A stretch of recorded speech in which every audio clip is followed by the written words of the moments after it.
अस्सलाम वालेकुम। Physics first year में चैप्टर नंबर 3 मोशन के लेक्चर 2 के साथ मैं हूँ तफसीरुल इस्लाम। अच्छा, तो स्टूडेंट्स, लास्ट क्लास में हमने फोर्स और वेलोसिटी और डिस्प्लेसमेंट के बारे में पढ़ा था। आज हम पढ़ेंगे tension in the string and acceleration के केस के बारे में। सबसे पहले तो देखिए, आपको पता होना चाहिए कि टेंशन क्या होती है। Tension in the is the reaction force produced in the string when it is stretched. क्या मतलब हुआ? यानी कि टेंशन एक रिएक्शन फोर्स है और वो उस वक्त प्रोड्यूस होती है जब किसी स्ट्रिंग को या किसी धागे को खींचा जाए। ठीक है जी, सही है। तो ये टेंशन की डेफिनेशन है। अब हम डायरेक्ट इनके दो केसेस पे आते हैं जो कि इम्पोर्टेंट केसेस हैं। पहला केस क्या है कि मोशन, हेडिंग है आपकी motion of a body connected by a string, और इसमें केस 1 है when both the bodies move vertically. यानी कि दो बॉडीज हैं, एक का मास m1 है, दूसरे का मास m2 है, और उनको एक स्ट्रिंग से बांध के स्ट्रिंग को फ्रिक्शनलेस पुली से बांध दिया गया है, लेकिन दोनों बॉडीज लटकी हुई हैं। तो होगा क्या?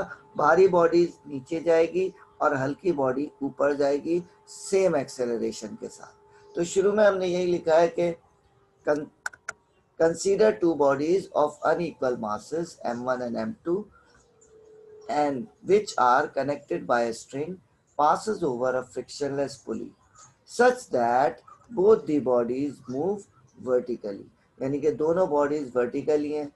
m1 वो मास है, m1 be the greater mass as compare to mass m2, और हमने यहाँ अज्यूम किया है कि m1 ज़्यादा भारी मास है, बड़ा ज़्यादा है, और m2 हल्का, यानी कि हल्की बॉडी है। ठीक, hence body A have greater mass m1 it will accelerate downward। तो भारी बॉडी अगर m1 है तो वो नीचे जाएगी और उसको हमने बॉडी A का नाम दिया है, और विद द एक्सेलरेशन A, यानी कि उसका एक्सेलरेशन A होगा, and the body B due to less mass m2 will move up with the same acceleration, और बॉडी B ऊपर जाएगी सेम एक्सेलरेशन के साथ, और टेंशन जो है उसको हमने जाहिर किया हुआ है T से। अब डायग्राम हम देखते हैं। देखें जी, ये दो बॉडीज हैं, body A and body B. Body A का मास है m1, बॉडी बी का मास है m2। अब यहाँ पे देखा जाए तो बॉडी ए पे भी दो फोर्सेस हैं। एक है वेट, वेट को हमने कहा है W1 is equal to m1g, जो कि नीचे की तरफ होगी, और दूसरी फोर्स टेंशन T जो कि स्ट्रिंग में होगी और वो ऊपर की तरफ होगी। यानी कि वेट नीचे की तरफ होगा, टेंशन ऊपर की तरफ होगी। बॉडी कहाँ जा रही है? नीचे जा रही है। इसका मतलब है कि वेट जो है वो टेंशन से ज़्यादा होगा, ये आप जहन में रखिएगा। ठीक, बिल्कुल इसी तरीके से बॉडी बी पे अगर हम बात करें तो इस पे भी दो फोर्सेस हैं, एक W2 नीचे की तरफ, सही है, downward, and tension T upward. अब होगा क्या कि ये बॉडी ऊपर जा रही है विद द सेम एक्सेलरेशन, तो हम ये कहेंगे कि इस बॉडी की, यानी कि जो टेंशन है T is greater than weight W2। जो भारी बॉडी होगी वो नीचे जा रही है तो वहाँ वेट ज़्यादा होगा टेंशन से, और हल्की बॉडी ऊपर जा रही है तो हम कहेंगे टेंशन ज़्यादा है वेट से। ठीक, अब इसको हम लिखते हैं, डेरिवेशन कैसे स्टार्ट करते हैं देखें। अब पहले हमने कहा बॉडी ए, बॉडी ए पे मैंने जैसे कहा कि दो फोर्सेस हैं, तो यही लिखा हुआ है कि there are two forces acting on the body A. कौन कौन सी? Weight W1 is equal to m1g जो कि डाउनवर्ड है, और tension T in the string which is upward. यानी कि हमने वही देखा था कि वेट डाउनवर्ड है, W1 is equal to m1g, और टेंशन T अपवर्ड। अब हमने कहा since the body A moves downward, तो कौन सी फोर्स ज्यादा है? वेट ज्यादा होगी, टेंशन कम होगी, यानी कि W1 is greater then T। तो यही लिखा हुआ है कि therefore the weight of the body is greater then the tension. सही है। दस द नेट फोर्स। अब नेट फोर्स कैसे आती है? लास्ट लेक्चर में भी आपने देखा था कि ज्यादा वाली फोर्स में से कम वाली फोर्स को माइनस कर दें तो नेट फोर्स आ जाती है। तो यहाँ पे the net force on the body is given by यानी कि एफ नेट क्या हो जाएगी, F is equal to W1 ज़्यादा है और टी कम है, तो W1 में से टी को माइनस कर देंगे तो नेट फोर्स एफ आ जाएगी। सही है। और W1 की जगह हम W1 का फॉर्मूला वेट का फॉर्मूला होता है mg, तो W1 की जगह हम रख सकते हैं m1g। तो इक्वेशन क्या बन गई, F is equal to m1g minus T. लेकिन न्यूटन सेकेंड लॉ के मुताबिक द नेट फोर्स क्या होती है, ma। तो यहाँ पे हम बॉडी ए की बात कर रहे हैं, तो बॉडी ए का मास m1 है, तो इसकी नेट फोर्स क्या आ जाएगी, m1 है। तो m1a is equal to m1g minus T. ठीक है जी, सही है। अच्छा, और अब हम बात करते हैं बॉडी बी की। बॉडी बी पे भी दो ही फोर्सेस हैं, वही हमने देखा कि वेट W2 और टेंशन T। अब यहाँ पे हमने कहा बॉडी बी कहाँ जा रही थी, बॉडी बी ऊपर जा रही थी, तो इसका मतलब है कि टेंशन ज़्यादा है और वेट कम है। तो हम कहेंगे since the body B is moving upward therefore the net force which is moving the body upward is. अब नेट फोर्स क्या होगी, ज़्यादा कौन सी है, टेंशन, कम कौन सी है, W2। तो नेट फोर्स यहाँ पे जो इक्वेशन बनेगी वो बनेगी T माइनस W2, और W2 की जगह अगेन हम W की जगह mg रख देते हैं, तो W2 की जगह आ जाएगा m2g। अब हमने कहा कि फोर्स सेकेंड लॉ के मुताबिक नेट फोर्स किसके बराबर होती है, m है। तो यहाँ पे बॉडी B है, तो बॉडी A के लिए आया था m1 है, तो बॉडी B के लिए नेट फोर्स क्या आ जाएगी, m2 है। तो F की जगह आ गया m2 है, टेंशन माइनस m2g सेम रहा, यानी कि दो इक्वेशंस हमारे पास बन गए। अब इन दो इक्वेशंस की मदद से हम निकालेंगे एक्सेलरेशन एंड टेंशन। तो ये याद रखिएगा कि एक्सेलरेशन के लिए हमेशा दोनों इक्वेशंस को ऐड करेंगे, और टेंशन के लिए डिवाइड भी कर सकते हैं। सही है, डिवाइड करेंगे, एक्सेलरेशन के लिए ऐड करेंगे। तो यहाँ पे देखिए हमने कहा derivation for acceleration to drive expression for acceleration adding equations 1 and 2। अब इक्वेशन 1 क्या थी, m1a is equals to m1g minus t, यही बनाई थी हमने। और इक्वेशन 2 क्या थी, m2a is equals to t minus m2g। तो जब हम इन दोनों इक्वेशंस को ऐड करेंगे तो लेफ्ट हैंड साइड में लेफ्ट हैंड साइड ऐड होगी और राइट हैंड साइड में राइट हैंड साइड ऐड होगी। तो ये इक्वेशन आ जाएगी m1a प्लस m2a और m1g minus T plus T minus m2g। अब यहाँ पे देखिए एक माइनस टी है एक प्लस टी है, ये दोनों हो जाएंगे कैंसिल, और जब ये दोनों कैंसिल हो जाएंगे तो यहाँ पे बचेगा m1g माइनस m2g, और यहाँ पे है m1a प्लस m2a, यानी कि इधर से a कॉमन आ रहा है तो मैंने a कॉमन ले लिया, और यहाँ पे टेंशन तो खत्म हो जाएगी, इन दोनों में से g कॉमन आ रहा है तो g कॉमन ले लिया। तो इधर ब्रैकेट में क्या बचा, m1 प्लस m2, और इधर क्या बचा, m1 माइनस m2। जब हमने इसको एक्सेलरेशन निकालना है तो ये इधर मल्टीप्लाई हो रहा है, उधर जाके डिवाइड हो जाएगा, तो ये एक्सेलरेशन का फॉर्मूला बन जाएगा, क्या बन जाएगा, m1 minus m2 upon m1 plus m2 into G. ठीक है जी, ये बन गया डेरिवेशन फॉर एक्सेलरेशन, इसको नोट कर लिएगा। ठीक है जी, नेक्स्ट हमें अब टेंशन भी निकालनी है। तो टेंशन के लिए हम क्या करते हैं, दोनों इक्वेशंस को डिवाइड कर देते हैं। सही है, तो पहली इक्वेशन क्या थी, m1a is equals to m1g minus T, upon करके हम लिख देंगे m2a is equals to t minus m2g। अब यहाँ पे देखें a और a ये तो कैंसिल हो जाएगा, जब कैंसिल हो जाएगा तो उसके बाद हम क्रॉस मल्टीप्लाई करेंगे, तो ये जाके इधर मल्टीप्लाई होगा, ये जाके इधर मल्टीप्लाई हो जाएगा। तो इक्वेशन क्या बनेगी, इधर पहले से क्या था m1 और t माइनस m2g आ गया, इज इक्वल्स टू m2 जब इधर गया तो m2 को हमने रखा और इसको ब्रैकेट में कर दिया m1g माइनस t। अब मल्टीप्लाई किया तो m1t plus minus minus m1 m2g is equals to m1 m2g plus minus minus m2t। अब हमें क्या निकालना है, टेंशन निकालनी। तो टेंशन को एक तरफ करेंगे और बाकी चीजों को दूसरी तरफ करेंगे।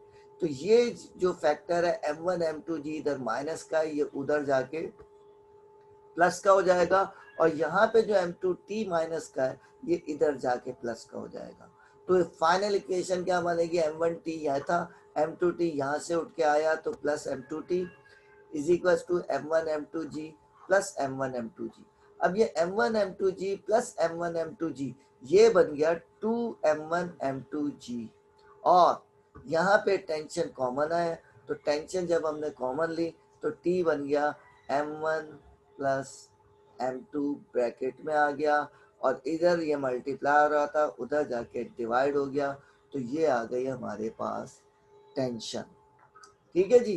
तो केस 1 में एक्सेलरेशन भी निकाल लिया हमने, टेंशन भी निकाल लिया। अब हम थोड़ा जल्दी जल्दी केस 2 की तरफ बढ़ते हैं। आज के लेक्चर में मैं केस 1 केस 2 दोनों को कवर कराना चाहता हूँ। ठीक है जी।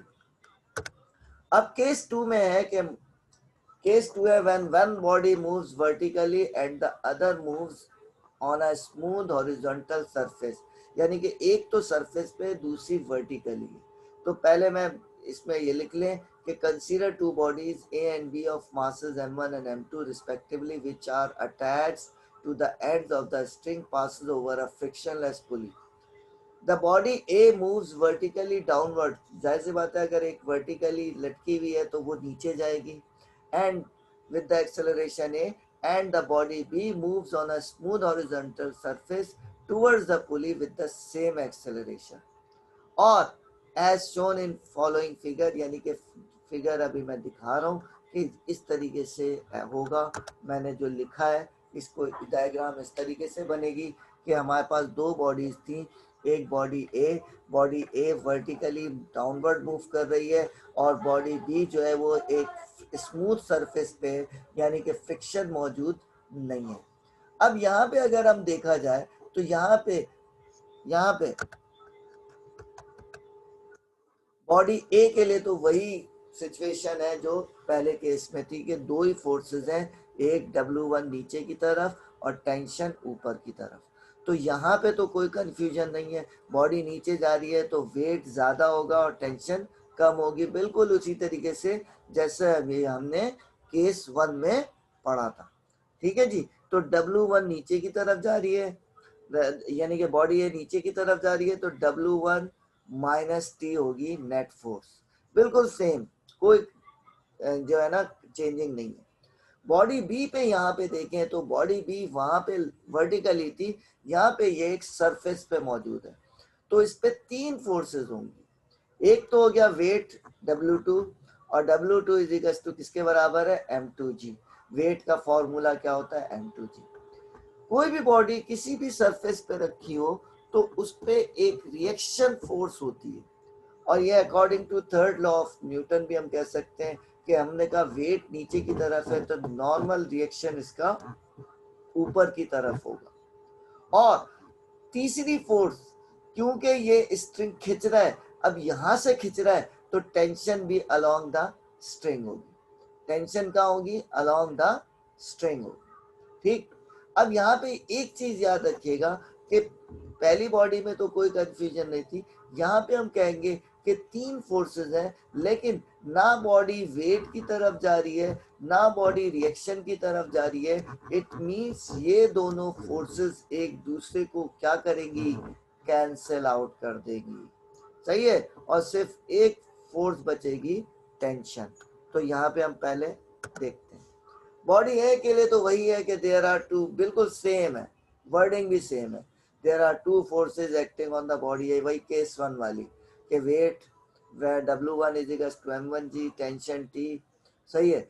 Body A moves vertically downward, so the weight is greater than tension, और बिल्कुल वही इक्वेशन जो केस 1 में बनी थी वो यहाँ पे भी बन जाएगी कि net force is equal to W1 minus T, या M1G माइनस टी, और फिर F की जगह M1A। तो इक्वेशन क्या बन गई, M1A is equal to M1G minus T. ये बिल्कुल सेम वर्डिंग है, सेम चीजें तो जो आपने केस 1 में पढ़ी थी। बॉडी बी में हमने कहा कि there are three forces on body B. अब बॉडी बी पे तीन फोर्सेस हैं, weight W2, tension T, and normal reaction R of the surface, इसको हमने R से जाहिर किया। अब हमने वही बात की थी कि ना बॉडी वेट की तरफ जा रही थी ना रिएक्शन की तरफ। इसका मतलब है ये दोनों एक दूसरे को कैंसिल कर रहे थे। कौन कौन सी? W2 and R। तो weight W2 is balance by reaction R। So R और W2 इनका इक्वेशन यानी कि एक्सेलरेशन में कोई किरदार नहीं है। अब सिर्फ एक ही फोर्स बचती है जो कि नेट फोर्स है, जो बॉडी को मूव कर रही है।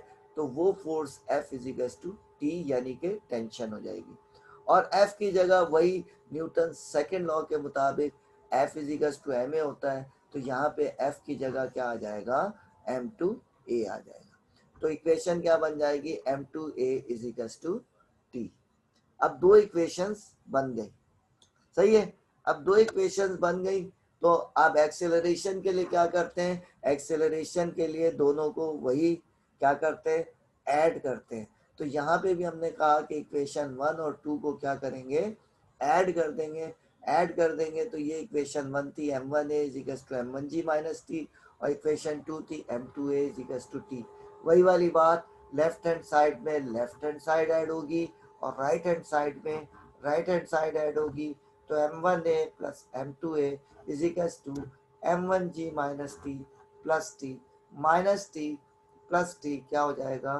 कैंसिल हो जाएगा। और फिर क्या बन जाएगा? इधर से a कॉमन आ रहा है, a कॉमन लेंगे तो ये बन जाएगा m1 प्लस m2, और ये उधर मल्टीप्लाई हो रहा है, उधर जाके डिवाइड हो जाएगा। तो एक्सेलरेशन का फॉर्मूला आ जाएगा m1 upon m2 1 plus m2 into जी। सही है। ये जी को हम चाहे तो ये m1 के साथ भी लिख सकते हैं और अलग भी लिख सकते हैं, कोई फर्क नहीं पड़ता। ठीक है जी। अब केस 2 में टेंशन में हमें डिवाइड करने की जरूरत नहीं है। क्यों? क्योंकि हमारे पास जो इक्वेशन 2 है वो है m2a is equals to T, या उसको हम ऐसे भी लिख सकते हैं कि t is equals to m2a। अब सिंपली जो हमने एक्सेलरेशन की वैल्यू यहाँ से निकाली है, ये हम क्या करेंगे? इसमें पुट कर देंगे a की जगह, क्योंकि यहाँ पे कुछ और नहीं है तो हम a की वैल्यू डायरेक्ट पुट कर सकते हैं। केस 1 में हम नहीं कर सकते क्योंकि वहाँ पे जो है वो m1g भी आ रहा था, लेकिन यहाँ यानी कि m2g भी आ रहा था, लेकिन यहाँ पे क्योंकि ऐसी सिचुएशन नहीं है तो हम सिर्फ एक्सेलरेशन की वैल्यू यहाँ पे पुट कर देंगे। और जब पुट कर देंगे तो m1 मल्टीप्लाई बाय m2, तो ये बन ऊपर आ जाएगा m1 m2 और नीचे आ जाएगा m1 प्लस m2 इंटू जी। और ये फॉर्मूला हो जाएगा किसके लिए? टेंशन इन द स्ट्रिंग के लिए। तो ये दो केसेस हैं, और क्योंकि ये रिकॉर्डेड लेक्चर है आप इसको कंप्लीट कीजिएगा, काम मुकम्मल कीजिएगा। इंशाल्लाह नेक्स्ट लेक्चर के साथ जल्दी हाजिर होंगे। जब तक के लिए अल्लाह हाफिज़। Thank you.